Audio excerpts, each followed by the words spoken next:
Hey, happy Monday morning, Monday afternoon. It's a live show, Monday to Friday, For me. 12:30 p.m. Eastern, so it's afternoon for me all the time. But all the time. JD doesn't get up in the morning. I know. I only do afternoons. That's it. No evenings either, just afternoons. The rest of the time, hibernation. Hey, okay. All that joking aside, I got speakers today. Oh. So we're going to try something new to see if we can get the sound play into I'm down. Twitter I'm ready for it. Spaces for everybody watching on Twitter Spaces. Hey, it's the weekend roundup today. What are we talking about? Well, there were a strange amount of scams over the weekend. Pretty much all my crypto news was scams, including 2 separate Viper attacks. So we're going to talk about that. And then we did miss the ETH 8th birthday. So we should probably touch on that. And then a couple institutional things. We've got banks and we've got trading bots on Telegram. All right. And MEV. MEV doesn't know what it's doing with Micah, apparently. We've got just a whole bunch of stuff to talk about. Yeah, today. Always. All right. Well, without further ado, let's fucking go.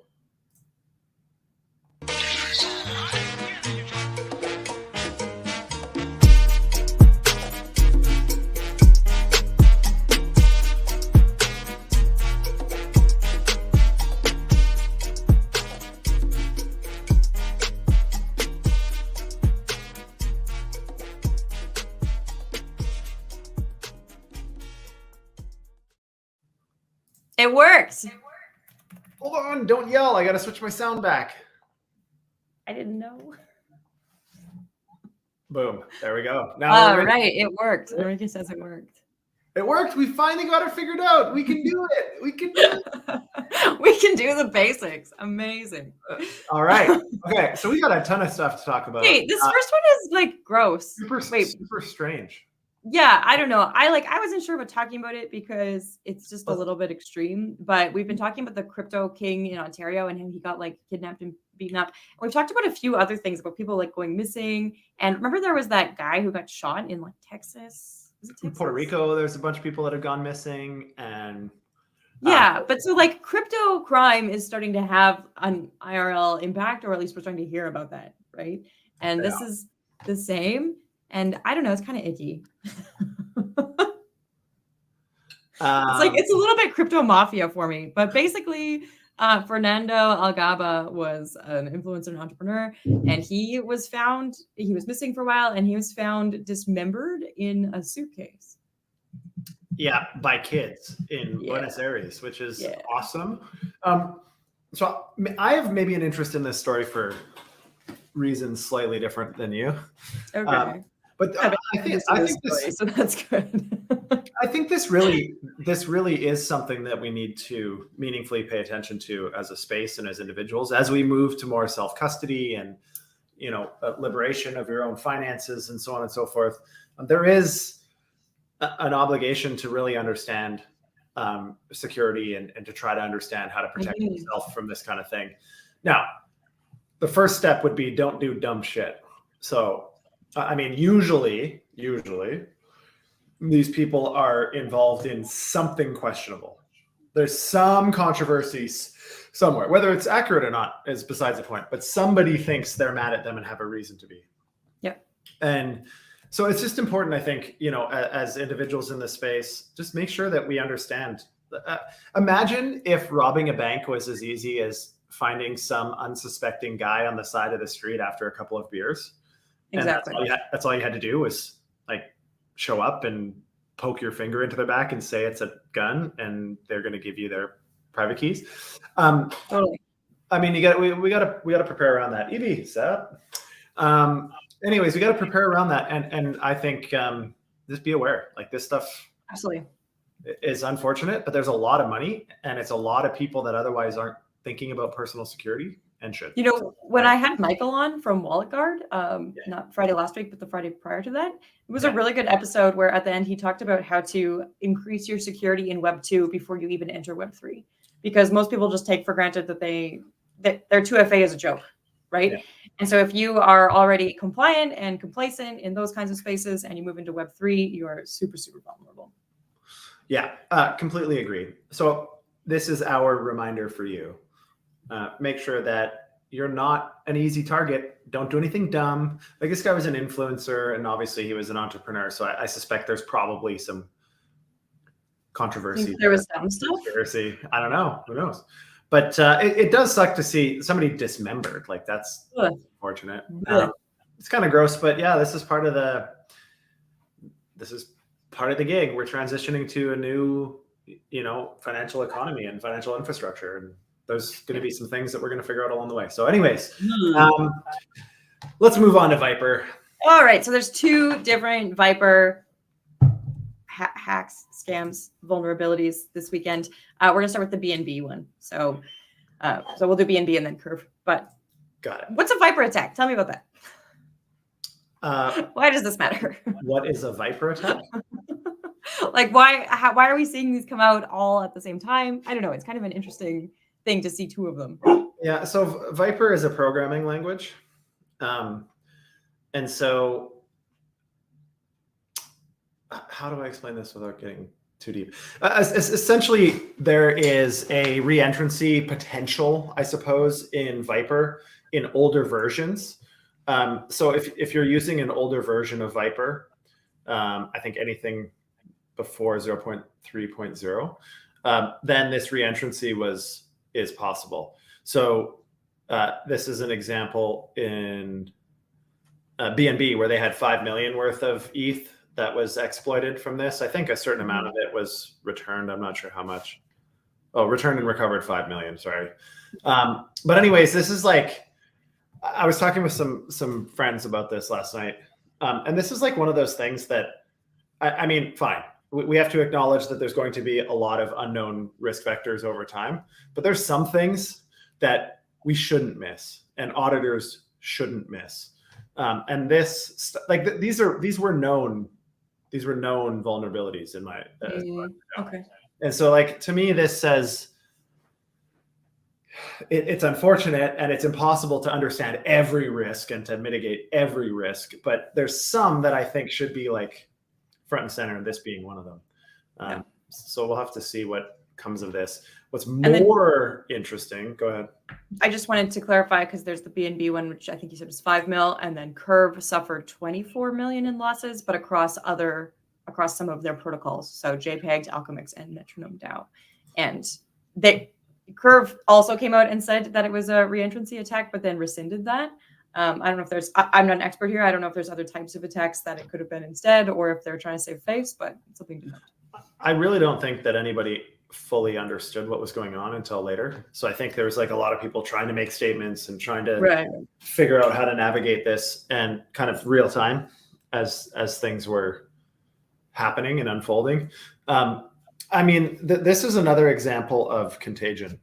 So this is, remember we talked about, well, I don't know if we talked about this, I'm sure we did, but we talked about UST and Terra and how that contagion, and FTX, obviously we saw that, but this is much more similar to Terra Luna and UST in that it's not just the Terra Luna and UST project that has second order impacts from this, but all the other underlying, lending protocols, perps, options, whatever else you're doing with your assets, all of those assets on all of those protocols in some ways become exposed. And that's what's really unfortunate here. Curve. So there's a bunch of problems with Curve, and I'll give you an example of the contagion. So the first step here is that because these assets were being quickly moved and market dumped, then it impacted some of the price matching on Curve, which everybody obviously started dumping Curve because they thought Curve was exploited and broken. And so anyways, that has then transferred into a problem for Aave V2 because they have a massive Curve liability. There's a whole bunch of Curve that one of the original founders of Curve has deposited like multiple tens of millions or even into the hundreds of millions, I think, of Curve into Aave, borrowed against it. And over time, as the price went down, if the price goes down too far, then there's going to be bad debt. And that's a big problem too. So, and that's just the most notable one is Aave and Curve. But the point is that something that happened in BNB chain originally through an old version of Viper programming language has then had that contagion effect to Curve, and then from Curve to Aave, and I'm sure there's tons of others, but these are the larger scale ones. So this really unfortunate. It is unfortunate, and that it hits so many different protocols.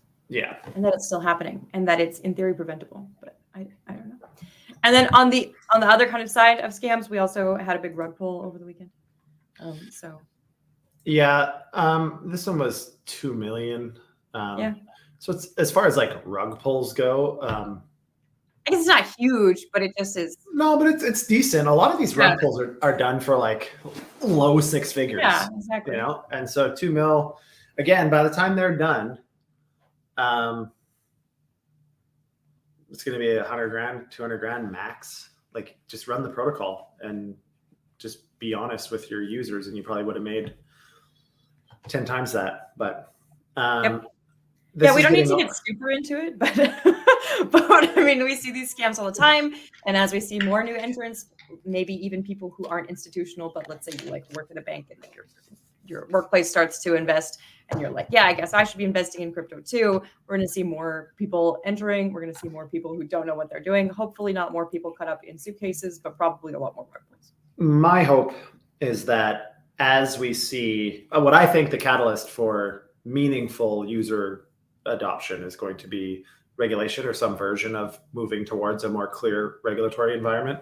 Yeah. And I think as that happens, the incidence of this will be significantly less, because anybody that's a resident or a citizen of, you know, these Western jurisdictions is only going to be able to access, or should only be able to access, regulated platforms, and regulated platforms cannot rug pull because there's obviously transparency and all that stuff. So this is something I've been saying forever. Like, I mean, it's a fairly big stretch to ask your users to use a platform that they know you are operating, assuming you're not an anonymous team, but then saying, if you ever have any problems, we're incorporated in some maze of a mess of all of these incorporation structures offshore. Good luck trying to figure out who to sue and how to sue.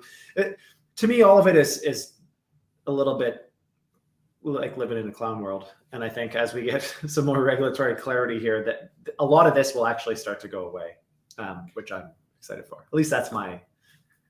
On the topic of regulatory clarity, instead of talking only about scams all day on Monday, which would be a really sad way to start the week, we have some kind of cool stuff that's going on that isn't necessarily regulation based, but is probably made possible through the lens of regulation.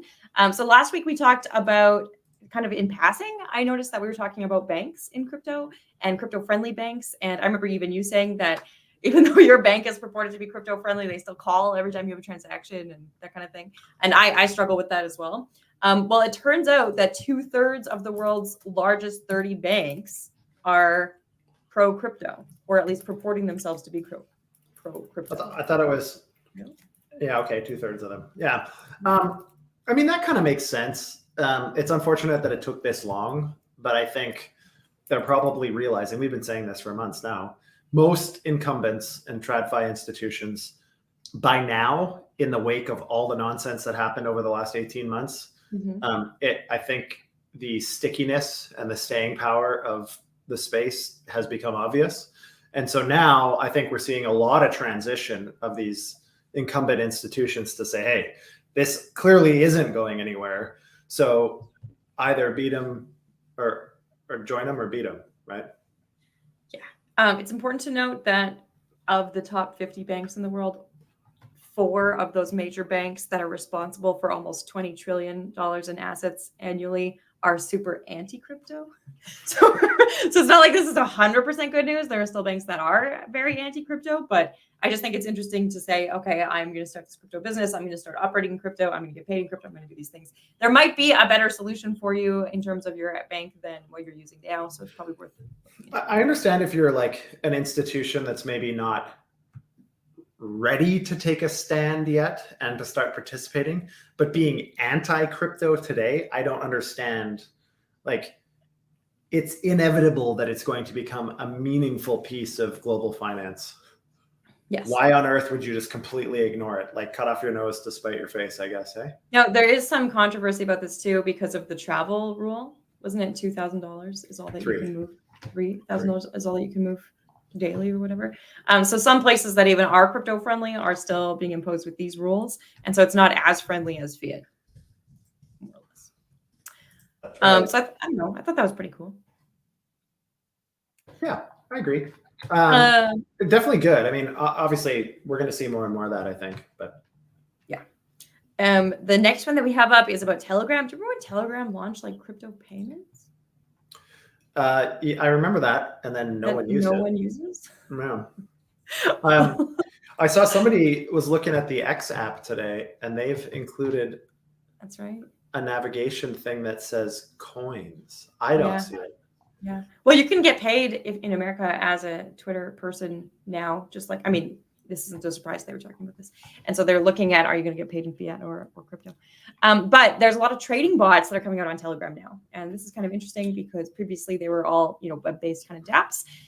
But there are more and more. I've even seen a couple of terminal style, dashboard style things where you can ping your wallet and see what sort of activities going on. This is really great, I think, for those who are more rural, for those who don't have solid internet access all the time.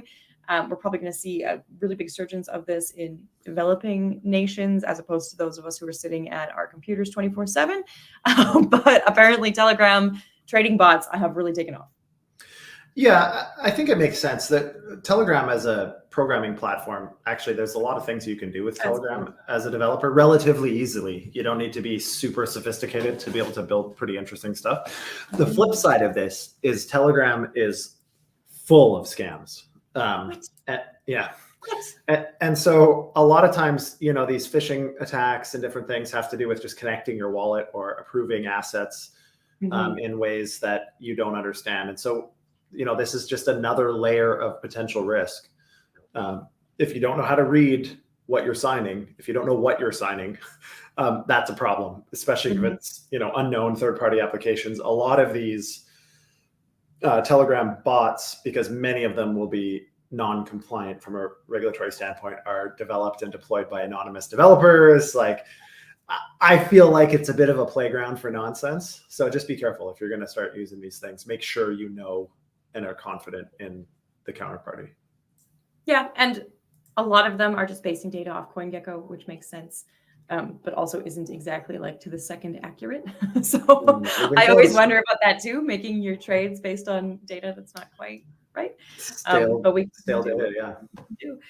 And then our kind of final one that's newsworthy is that people are getting deeper and deeper into MiCA. This is regulatory. They're reviewing what's going on. They're seeing what's happening. And some concerns have been raised about how MEV is actually going to be impacted by MiCA. And so some of this is because we were talking about how DeFi and MiCA weren't necessarily getting along, and they were looking at having extra regulations for DeFi protocols, and how it was really openly stated in the EU that that was the case. And that's why France has been doing what they're doing and why Germany's been doing what they're doing. And now as people are finally reading this several hundred-page document and kind of all of the implications that it might have, there's a particular article that says MEV practices would be considered market manipulation or artificial price inflation. Well, in my opinion, good bloody riddance. I have definitely been a critic of MEV since day one for a host of reasons. It screwed up a protocol that we had built.